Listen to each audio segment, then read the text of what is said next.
लालू प्रसाद ने अपना दांव खेल दिया है। ब्राह्मण और राजपूत को ठाकुर सुने हैं ना, वही ठाकुर का कुआं वाला बात है कि आपको प्रधानमंत्री का उम्मीदवार बना दिया जाता है। हम इसके लिए प्रयास करते हैं और दबाव बना करके हम आपको प्रधानमंत्री का उम्मीदवार बना देते हैं। और सीट शेयरिंग के फॉर्मूला पर भी काम गड़बड़ा गया, जबकि नीतीश कुमार का फॉर्मूला था कि भाई 40 में से 18 सीटें मुझे दे दीजिए, 22 सीट में आपको जितना रखना है 2200 रख लीजिए या लोगों को बांटिए, क्या कीजिएगा क्या नहीं कीजिएगा ये सारी बातें आप समझिए। नमस्कार, भारत लाइव देख रहे हैं आप। खेल बड़ा होगा और ये बातें हम नहीं कह रहे हैं, बल्कि पूरे बिहार से लेकर के देश भर, पूरे हिंदुस्तान में इस बात की चर्चा है कि इस बार आने वाले 2024 के चुनाव में खेल बड़ा होगा। कई कहानियां हैं, कई तथ्य हैं, कई तर्क हैं और कई बयान हैं जिसको बताने और सुनने समझने के बाद आपको भी अंदाजा होगा कि कहीं ना कहीं तैयारियां ज़बरदस्त हो रही हैं और 2014-19 से अलग होने वाला है ये चुनाव। हालांकि 2004 और 2009 से भी अलग होने वाला है, क्योंकि तब परिस्थितियां थी कि 2004 में कोई चेहरा सामने नहीं था, लेकिन 2009 में मनमोहन सिंह का चेहरा सामने था और इस बात को लेकर लोगों ने वोट दिया था मनमोहन सिंह के चेहरे पर। खैर 2014 में नरेंद्र मोदी का चेहरा आया, 2019 में भी उन्होंने जो 5 साल तक काम किया था और जो वादे किए थे उसके आधार पर लोगों ने उन्हें वोट किया था। लेकिन 2024 में 9 साल देखने के बाद अब नरेंद्र मोदी की अग्नि परीक्षा है। लेकिन भारतीय जनता पार्टी का इस पर तर्क क्या है, वो तर्क पहले हम आपको बताते हैं, उसके बाद हम मेन कहानी पर आते हैं कि आखिर रिजेक्शन, एक्सेप्टेंस और ब्लैक लिस्टेड करने का जो सिलसिला चल रहा है आखिर क्यों चल रहा है। तो सबसे पहले भारतीय जनता पार्टी के शीर्ष नेतृत्व के लोगों का कहना है कि जब 75 साल 74 साल की आज़ादी में लगभग 65 साल 62 साल कांग्रेस ने राज किया और हमारे 10-11 साल के राज्य में शासन में आप हमें कैसे जज कर सकते हैं, जबकि पिछले 9 साल के शासन में प्रधानमंत्री नरेंद्र मोदी ने क्या नहीं किया। वो सारी कुरीतियों को खत्म किया जो दंश बना हुआ था। महिला शौचालय से लेकर के महिलाओं को घर तक चूल्हे फूकने से आज़ादी दिलवाना, इसके अलावे और कई योजनाएं हैं, जनधन योजना है, तो क्या है इसकी लंबी फहरिस्त सुना देते हैं कि हमने 9 साल में जो किया ये हमारी उपलब्धि है। बात यही नहीं, इसके आगे की अगर बात करें तो भारतीय जनता पार्टी ने कई ऐसे काम अभी करने हैं जिसकी सूची लगातार तैयार हो रही है। लेकिन सबसे बड़ा है कि 2024 के चुनाव में होगा क्या। तो इस होगा क्या में एक नई कहानी सामने आई है और ये कहानी फिर बिहार से है। लालू प्रसाद और नीतीश कुमार के बीच में जो दोस्ती और दुश्मनी का चल रहा है, कभी ठंडा कभी गर्म, इन सारी बातों पर नज़र भारतीय जनता पार्टी की है और देश की भी है। नीतीश कुमार और लालू प्रसाद मिलकर क्या करेंगे, खास करके एक वर्ग है जो लालू प्रसाद और नीतीश कुमार को अलग अलग पलड़े में रख के देखता है, तो वहीं भारतीय जनता पार्टी का कोर वोटर, जो उनका बेस वोटर है, वो काम करना शुरू कर चुका है। लेकिन इस बेस वोट पर भी लालू प्रसाद ने अपना दांव खेल दिया है। ब्राह्मण और राजपूत को ठाकुर सुने हैं ना, वही ठाकुर का कुआं वाला बात है, उसको ले करके दोनों को अलग अलग करके कहीं ना कहीं भारतीय जनता पार्टी के जो कोर वोटर हैं उनमें डिवाइड एंड रूल वाली बात कर रहा है। खैर इस कितना सक्सेस होंगे ये अलग बात है, लेकिन लालू का ऑफर रिजेक्ट करके नीतीश कुमार बुरी तरह से फंस गए हैं। रिजेक्ट इसलिए किया था कि लालू प्रसाद उनकी बात नहीं मान रहे थे। रिजेक्शन के पीछे कई कारण थे। नीतीश कुमार को वो कुछ भी नहीं मिला था जिसकी अपेक्षा नीतीश कुमार चाहते थे।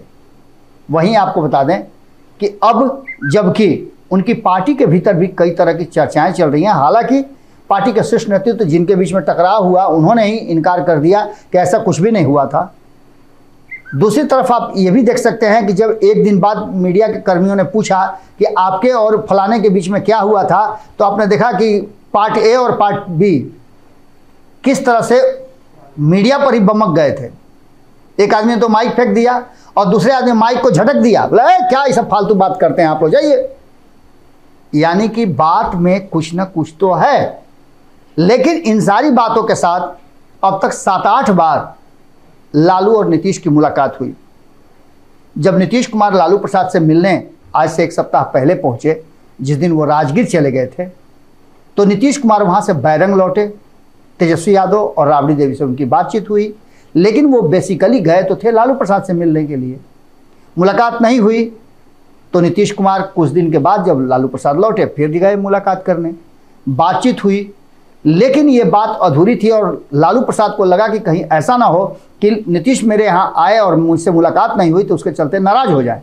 तो लालू प्रसाद खुद अपने दल बल के साथ नीतीश कुमार से मिलने पहुंच गए और उन्होंने एक ऑफर दिया।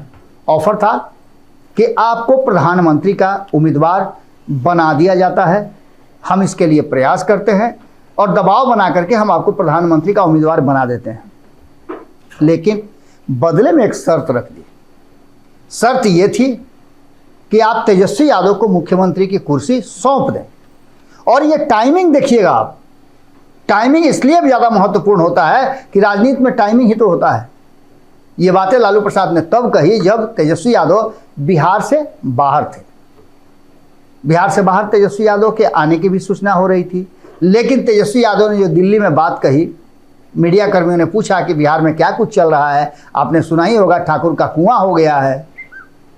तो उन्होंने कहा कि मैं आता हूं पटना तो इसको देखता हूं। लेकिन खैर, इन सारी बातों के साथ लालू प्रसाद ने ऑफर, एक तो प्रधानमंत्री की उम्मीदवारी का और दूसरा ऑफर दिया था कि सीट शेयरिंग के समझौता में हम लोग दोनों मिलकर के 17-17-4-2 का फॉर्मूला तय कर लिया जाए।